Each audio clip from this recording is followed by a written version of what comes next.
So we're going to talk about alcohol.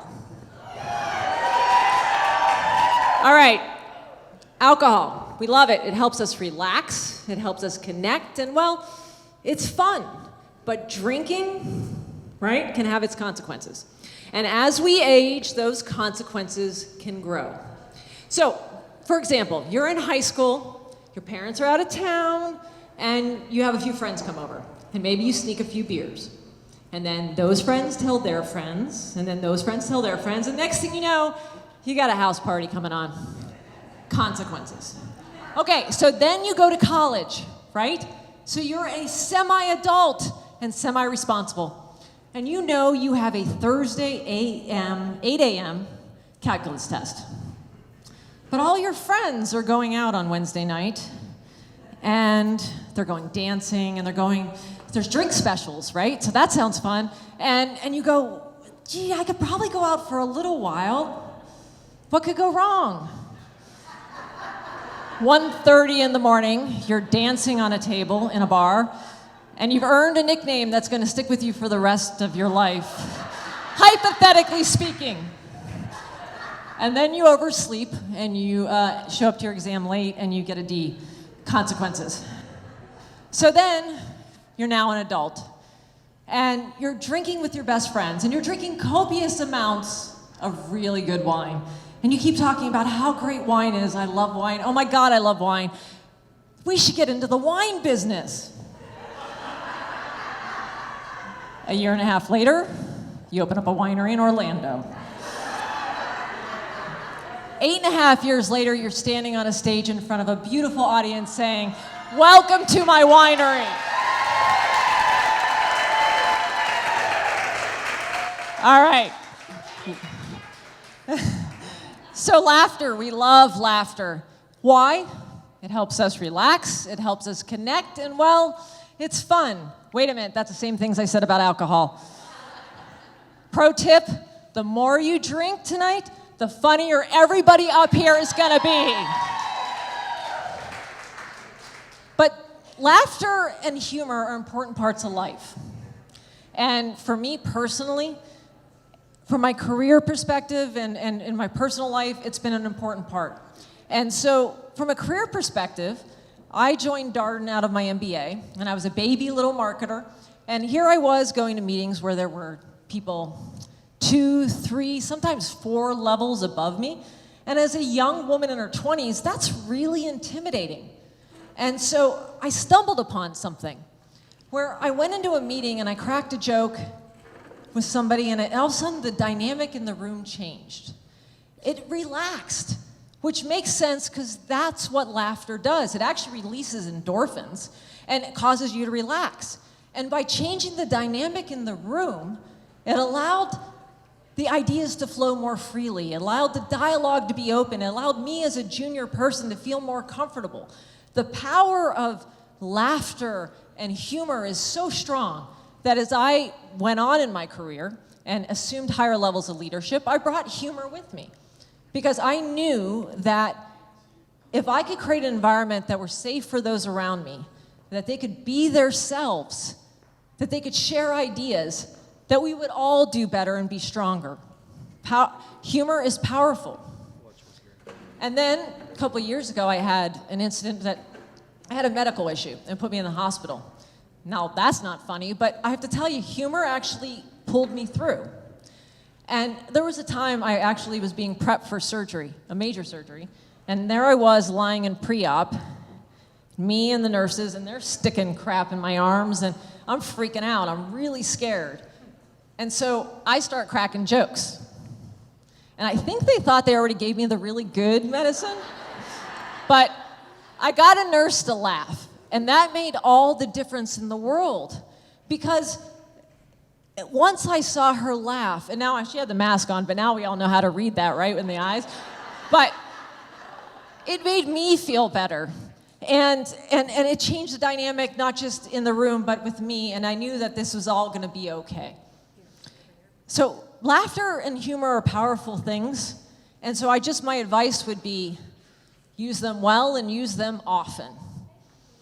So, as being an empress, which is pretty fantastic,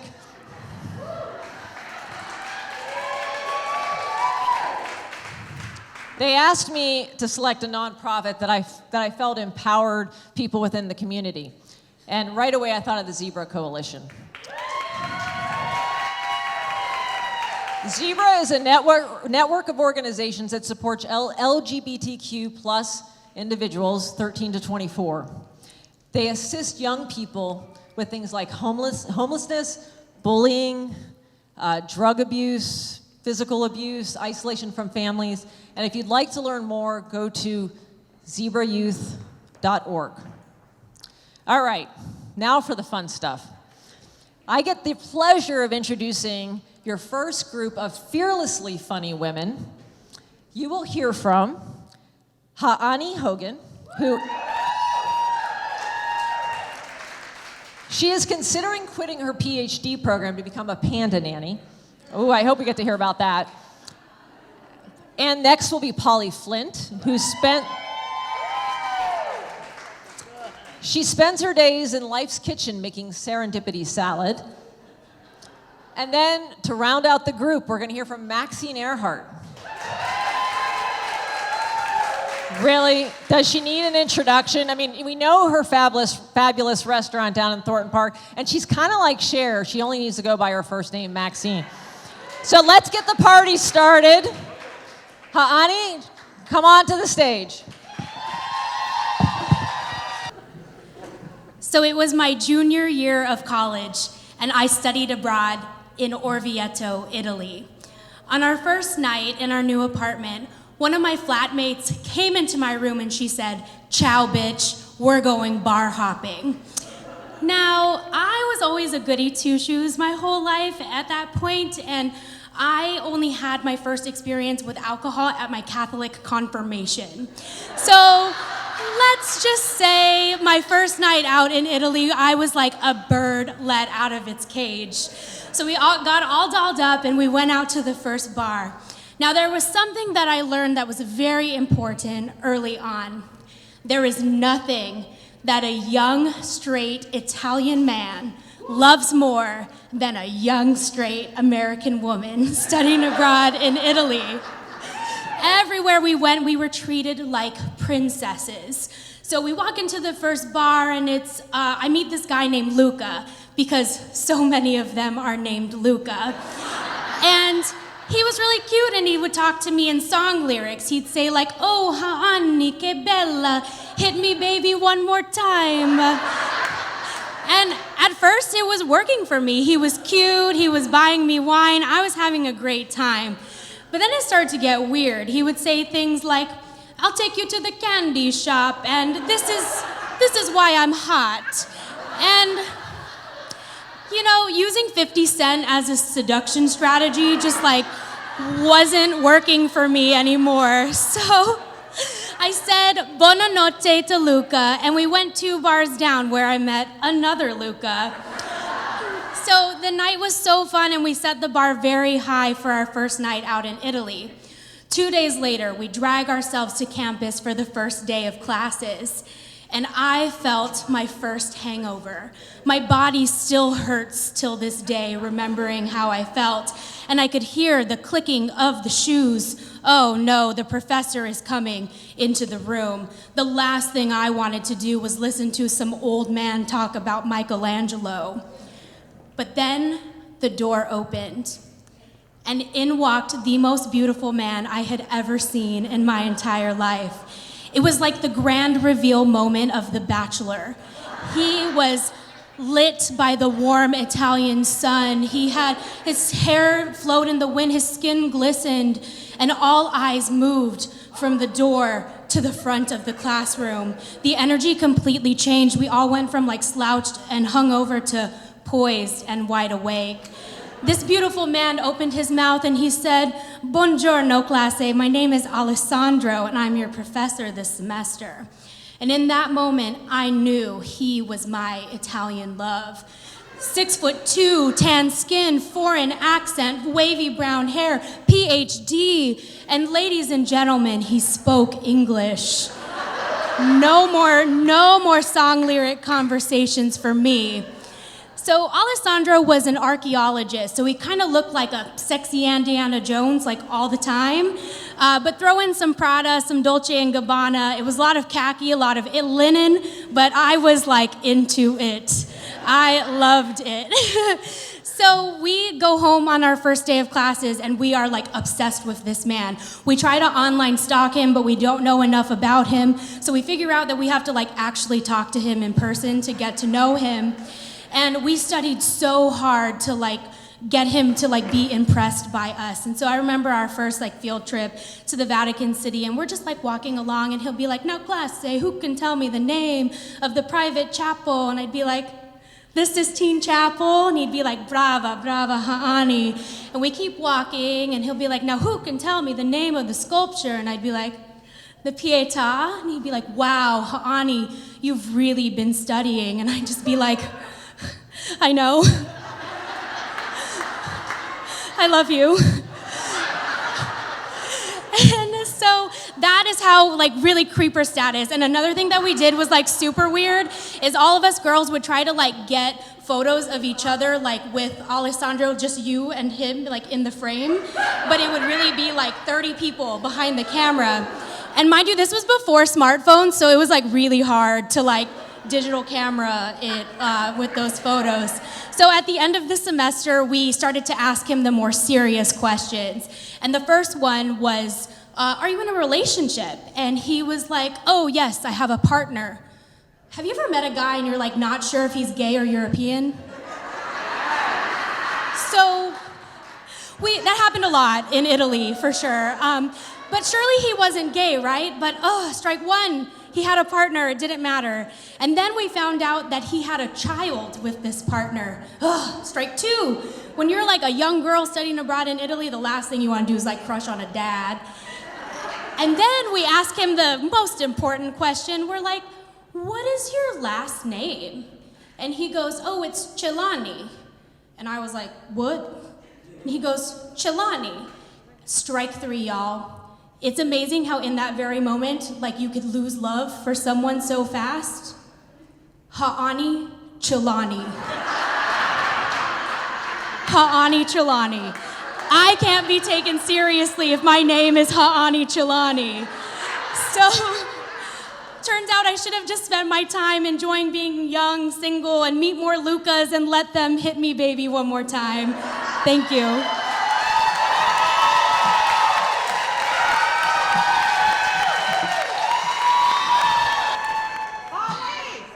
Howdy. So as you've heard, I'm Polly Flint. I am a 52-year-old wife. She's had the wine. I'm a wife, a mother, a business owner, a community volunteer, and I have no freaking idea what I'm doing. And as a matter of fact, I brought instructions today because I don't really know. Actually, I didn't ever think I was going to make it this far when I was younger, like make it to 52. Who does that, you know? And if I did, I'd be that weird woman at the end of the street with like 10,000 cats and the curtains drawn all the time. And if I came outside, I'd have the big flowy moo-moo and the house shoes and like smoking the 2 skinny cigarettes and giving raisins out at trick-or-treat time, or maybe those little airport-laden bottles of alcohol. But not anybody that somebody would look to for advice. And I've got children. I've got 2 children. Mom, yes, honey, what's 10% of 100? Ask your father. Ask your father. And I'm no Pinterest, Polly. I'm not, really organized. I try. I do boards and short charts and some of that. I'm more like dirty dishes in the sink, mounds of laundry. I call it Mount Foldmore. It sounds better. And if I get out of the house with clean clothes and my teeth brushed, it's a success. I'm really trying to avoid having a unibrow. That's what I'm going for.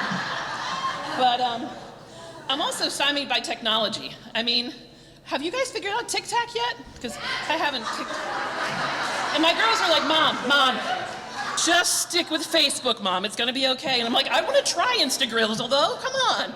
I can load a song like "Don't Worry, Be Happy" and all of that, and hashtag. And I mean, tagging people was something very different in the 80s, I'll tell you that. But, now, during the pandemic, I realized that pre-pandemic Polly also kind of kept her family healthy.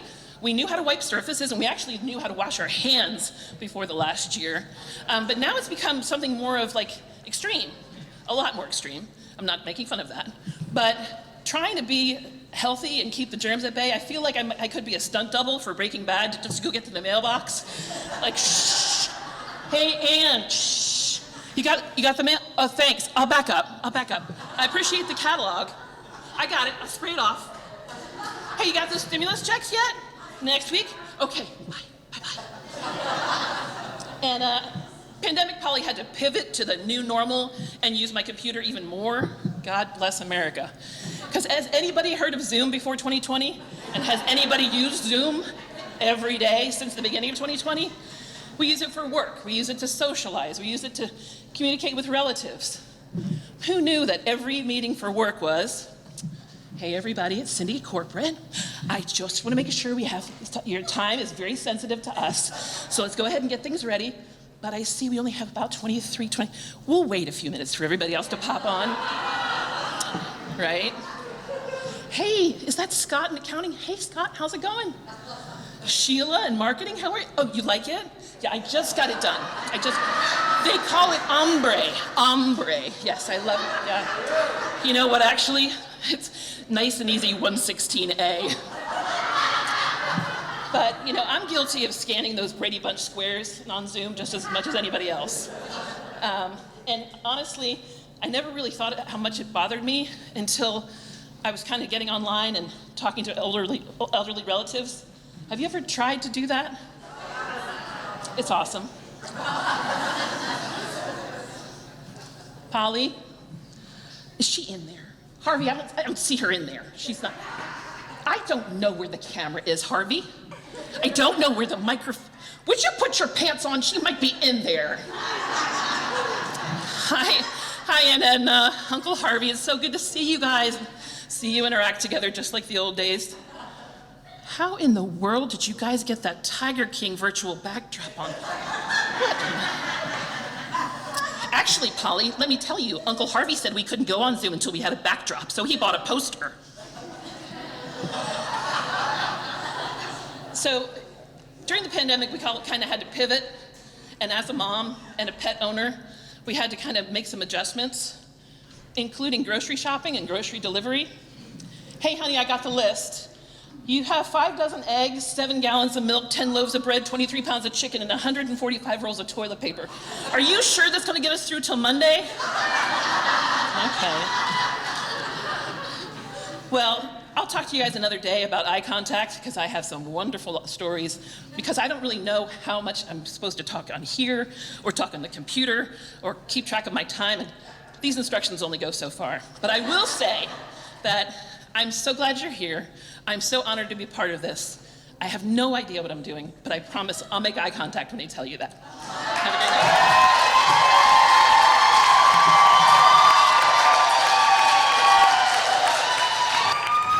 Hi. Thank you so much, everyone, for joining us this evening. Gosh, I feel like I've said that 1,000 times. People often ask me, how did I get involved in the restaurant industry? Well, it kind of went something like this. My husband wanted to own his own restaurant. So when we had the opportunity to purchase one, he came to me and said, babe, you think I should do it? And when you're the second wife, you kind of let your husband have his dream come true because his first wife didn't let him. So then he says to me, honey, do you mind if I name the restaurant Maxine's on Shine? Because Kurt doesn't sound as cool. And I said, well, of course, babe. I mean, I was so flattered. I said, just make sure it's sexy, comfortable, and delicious so I can hang out there.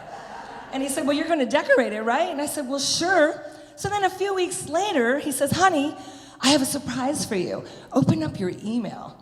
So does anybody remember like when 9 years ago you would get a photo and how it would slowly download? So I see the hair, and then I see my glasses. So I know it's me. Then I see this cute little nose. I'm like, okay. And then it comes to my lips. And it's like this. And I'm like, babe, those are blow-up doll lips. Is that how you see me? We can't have lips like that. I have to fix those lips. And then suddenly the rest of the logo kind of downloads, and I've got my hand like this, and I'm doing something over here. So I put a fork and a knife in it so people know we're a restaurant. And then I add a musical note so everyone understands that we have live music. It's kind of like something like this.